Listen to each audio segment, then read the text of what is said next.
Welcome to another gold update. Okay, so basically this is the long-term view of gold, and I just want to recap that we are in a larger wave B. All right, so I'm not saying it's going to go up here just because my label's up there, so get that out of your mind. This is just an example of what's coming, okay? Now, I've changed this count around a bit for a couple of reasons, and I'll get into those in a sec. So number one, we have wave one, wave two, wave three, wave four is in progress, okay? In progress. So what's going on down here? So there's a few interesting things that I've come across lately that have made me really start questioning what is going on here, and it's starting to happen, right? Now, it's very interesting, and I think we're about to get into the meat of this move. So what move is it? Now, if wave three ended here, right, I had to change what I thought this was now, because sometimes when zigzags can basically expand really fast, they look like five wave moves, etc. So I had to really think about this pattern properly and what it represents. So I decided to just basically call this one wave A, based on the internal waves. They do basically resemble what is an expanded type 2 zigzag, but a very sharp one. So those ones are kind of tricky. Now, this bounce after that move was a B wave, right? So it's just a zigzag, right? A B wave. Now, what's coming next is very interesting, right? And there's a couple of components to this count which give me the reasoning behind this one, right? So it's kind of odd the way that this pattern has presented itself, but once you see the waves as I'm about to show you, you'll be like, that's amazing. All right. Now that's what RES wave does basically. It gives you that ability to do these sort of things, even if you just leave it for a little while, come back, and things become clearer. Right, that's all right to do when the markets are running slowly, and there's probably a good reason for it. Now, technically, this market is in an uptrend, okay, but this is a C wave, right? This I did think this at one point, but now I realize that yeah, it's an unfolding C wave, right? So we are going to see a move to the downside. How far it will go, I'll touch on that in just a moment, and I'll explain to you why it's a bit of a weird one. Now, so we're expecting this C wave to go down. Now, how did I get this count? Right, so this is a wave one. Then you have your 3, 3, 5, 3, 5 in there. That's wave two. This is wave one of wave three that's coming. All right. Now, the interesting part comes when I look back to this pattern and I see something pretty interesting, right? It's basically giving me the clue. It's hiding in plain sight. So if I zoom into the A, right, we remember this move, right? We traded a portion of this. Now, then we had the move down, and it was kind of a strange move, that one, because it's. Let me zoom in a bit, and I'll tell you why. Okay. So initially, I thought that this was some kind of ending pattern, right? We've seen the first zigzag, and we're kind of going to see the next one. But after doing the review, I found that basically this is just a B wave, right? A small one. Okay, now this tends to happen when the A wave is the biggest wave, right? Then the B wave and the rest of the waves, they'll kind of tend to sort of expand to the downside, right? So in hindsight, if you're an Elliotician, it'll look like it was just an ABC pattern, right? It'll look like one ABC down, right? But it's knowing the internals gives you the clue on how to short it, right? Where to get in, where to go short on it, right? And this is the part I'm very interested in getting into in just a moment. So also you have a bit of alternation, right? So you can see obviously the A wave in the first 1 2. The A wave was fairly small, it was pretty sharp, etc. Right? But you can see that this A wave was basically a bit bigger, right? It was a bit bigger, so it kind of expanded. Not really. I wouldn't call that expanded, but it was just a big A wave, right? The first one wasn't, but the rest of the correction was big. Can you see?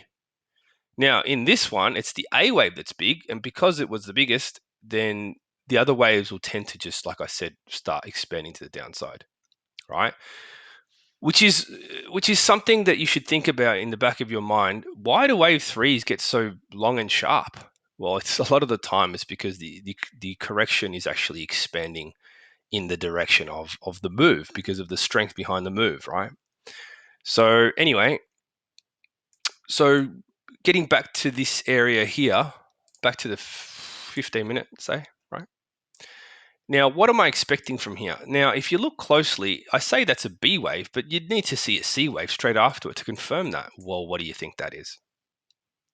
That's a 5 wave move, right? Now, when I did my analysis on this move, I did think that that was weird, but I sort of ignored it, and then I saw like a 1 2 going on down here, and then that's when I put that short position, that short trade that I put out an idea for a little while back. I'll link that below so you can see how that went.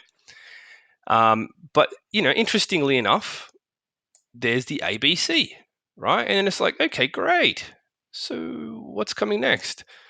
Well, we're in the process of seeing the D wave develop, right? But there's no hurry there because it's still correcting, right? So you've had your first leg of the D wave, right? And that's a 5 wave move. That's not a D wave in itself, so you can't go assuming that, right? We've seen the first leg, right? And how do I know that that's the first leg? Well, because I know the waves, basically. So we're working in the B wave. As soon as the B wave's done, we're going to go for the C wave of the D wave, right? And then that's when it gets interesting, right? Because what's the D wave going to do? The D wave is typically a breakout wave, right? That's according to Arias wave, D waves are like a breakout wave, right? Which means this low down here, right? That low there is the D wave should smash through it, right? And the E wave should come back to retest the break of that area, right? Once it dips down, whatever the same size is of A, right? We should see C come down and break that. So you remember back up here how small C wave was, right? It's pretty small, right? So wouldn't be surprised if you saw the E wave be just as small coming back to retest that once it breaks through. Okay, but one step at a time. Okay, first of all, we've got to look for the rest of this correction and then a short position on this one. Okay, but bear in mind that we are going to see more weakness in this market, right? That's just the beginning. Okay, so yeah, very interesting things around the corner. If you have a look at my Dow Jones Nasdaq ideas below, I'll link them below as well.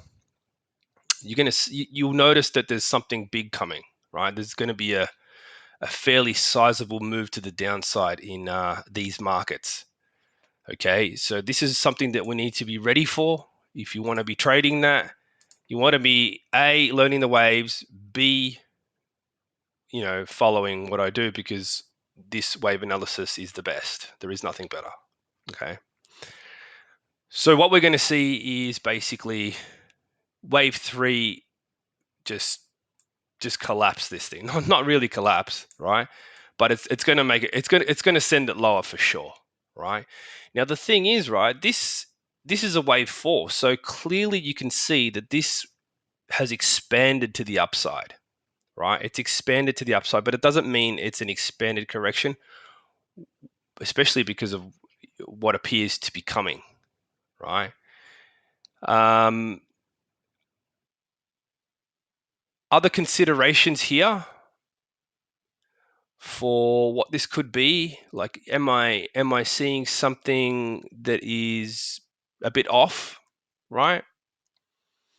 Well, if you think about it, go to the daily for a second, right? You look at this thing and you say, okay, well, wave one's here, right? Wave four, is not allowed to go into the area of wave one, you know, unless it's what I call a type 2 ending diagonal, right? So it may be a type 2 ending diagonal. It's possible. It is possible, right? That's what it is. So at the end of the day, this thing could come back lower, and you know, depending on how low, I'm not too sure how low it will go. I mean, how can we really say, right? Like, wave two was you know long and drawn out, kind of deep, long drawn out, right? Uh, wave four expanded, maybe come back down, but just given the angle of this sort of move, it's like wave threes, you know, seems a little weak to me. It's quite possible that this could be like a weak ending diagonal where wave four goes into the price territory of wave one, right? It can happen, right? This thing can just start to grind out until the end, right? Because it is wave five after all of the larger pattern. Um, and yeah, I mean, I can't say much more than that. I'm just trying to give you my thinking on this. So, I mean, I put this line here. That could be support for what's coming. We just don't know. Okay, we just have to wait and see. In terms of, yeah, I mean, I don't think it's going to be like a really weak, small, weak C wave there. I just don't think that's going to happen, simply because of these factors that are going on in the markets at the moment. They're definitely, something's going to happen, right? Something big's going to happen. Obviously, if you check out those ideas, you know what I'm talking about. So I'll link those below, and I'll finish off by getting a little bit closer so you can just see that correction again there. Right, so we're in wave three, seeing wave one, A, B, C, D, D's in progress, wait for E, and then wave two will be done, and then it'll be a third of a third decline. It'll be a big smackdown. So hopefully you found this video interesting and informative. Thank you for watching.